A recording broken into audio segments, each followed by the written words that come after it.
muchas gracias. Quiero agradecer a los organizadores y organizadoras de este encuentro. Se me hace sumamente interesante, especialmente a la doctora Olivia Fragoso,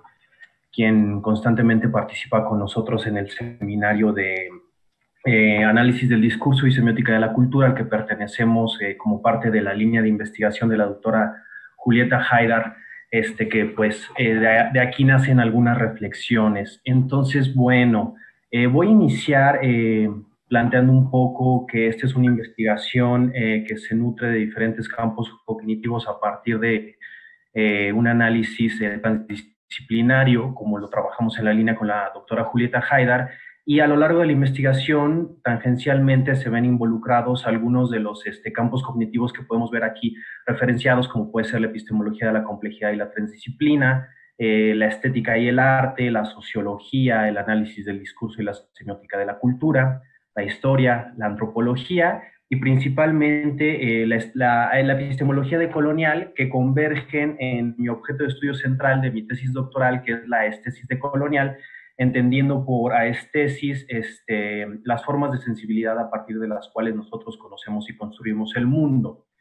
Entonces, lo que yo voy a intentar hacer es un poco explorar a través del arte zapatista cómo hay una respuesta por parte de los grupos subalternizados por el poder, a partir de sus representaciones artísticas, a partir de otros patrones de dominación que los han invisibilizado de manera histórica y que ya se tocaron en algunas de las ponencias, como puede ser también el modelo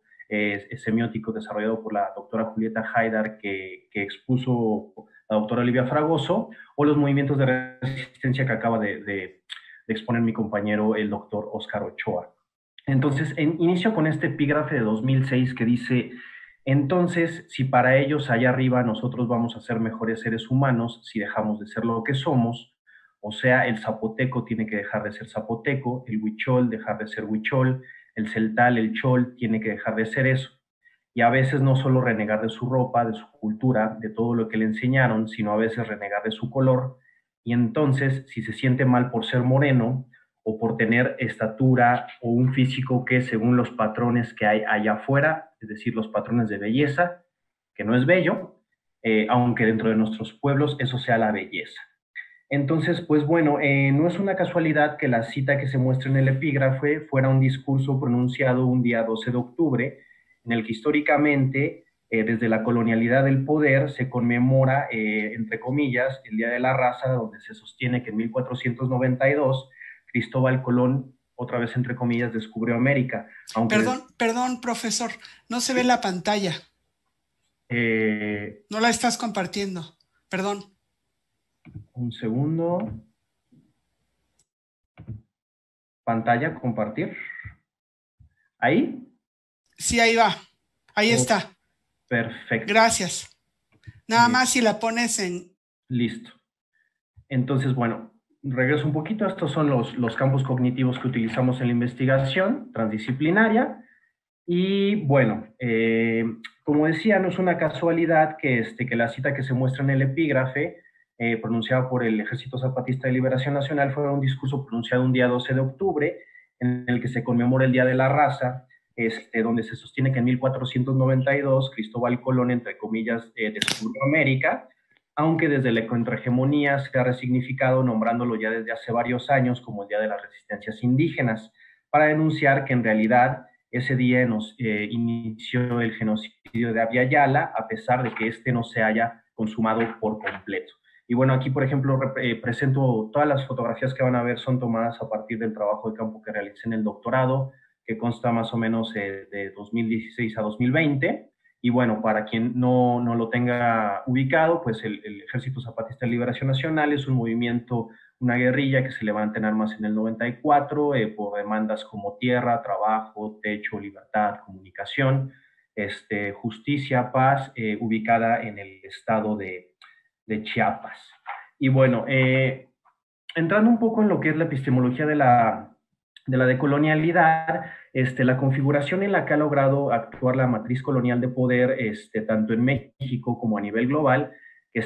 ha intentado instaurar en este imaginario o en esta, digamos, semiótica que se produce a la ignorancia, la pobreza, por ejemplo, el atraso, como las características intrínsecas que se le atribuyen a los pueblos indios y afrodescendientes, es decir, valencias negativas en oposición a la razón ilustrada, la riqueza y el, entre comillas, desarrollo.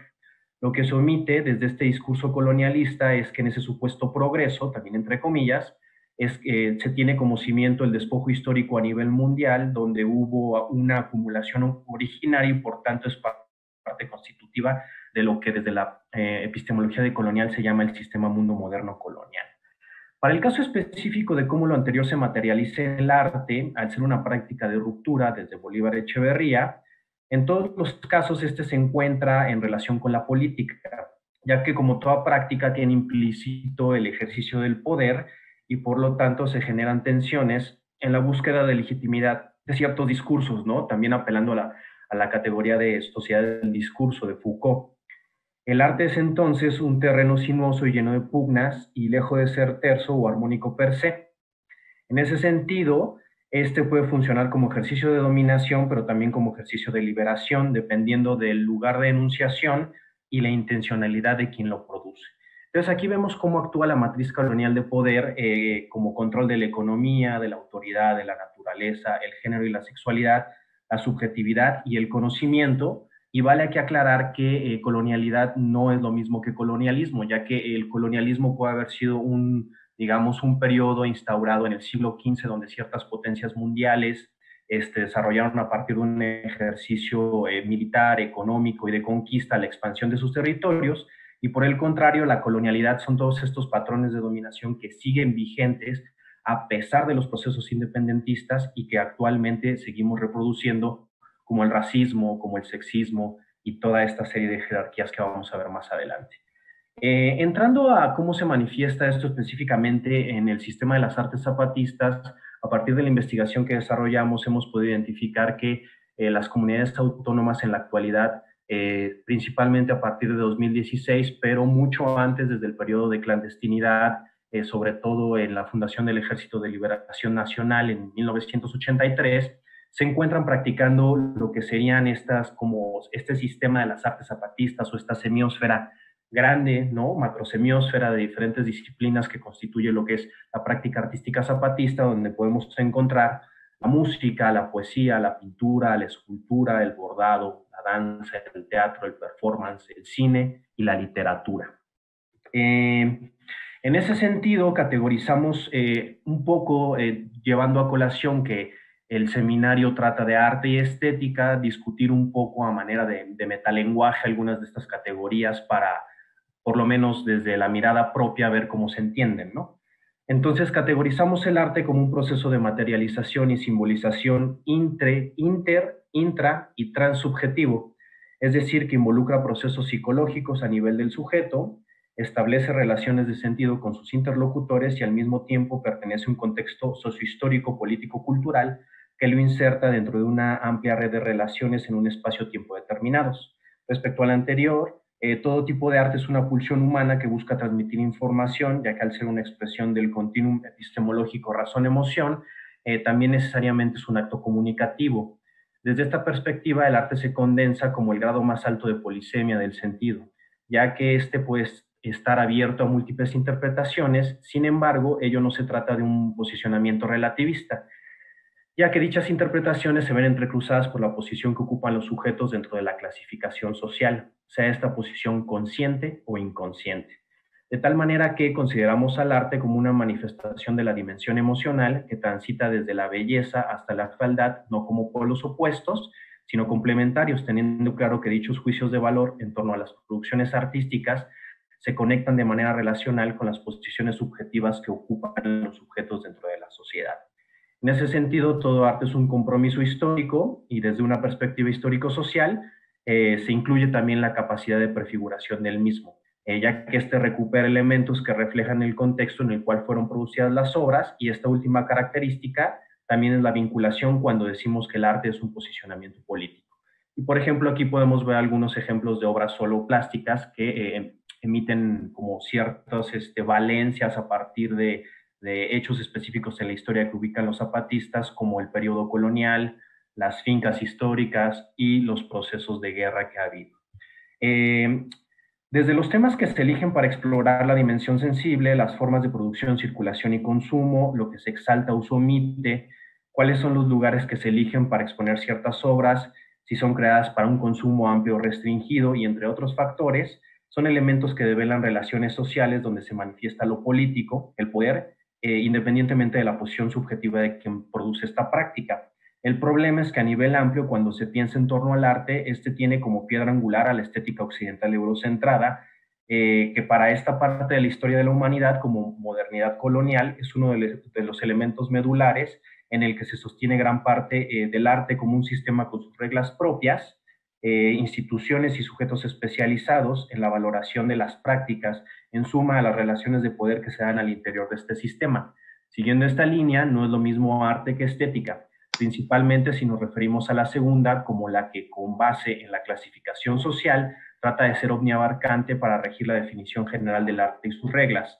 pero que con ello reproduce los patrones de dominación fundados en lo occidental eurocentrado, que vale decirlo, es solo una parte de la humanidad. Y aquí, por ejemplo, podemos explorar las pinturas de castas, ¿no? Que marcaban mucho esa estratificación social, y desde este imaginario occidental eurocentrado se ve como en la cima o en la parte de las jerarquías estéticas se exaltan los valores, y este imaginario, esta semiosis que se produce desde lo que podría ser considerado un hombre moderno, civilizado, blanco, ilustrado, patriarcal y racista, en oposición a lo que podría ser una mujer primitiva, bárbara, indígena, afrodescendiente, ignorante o racializada, y cómo se valoran sus prácticas, ¿no? Aquí, por ejemplo, hay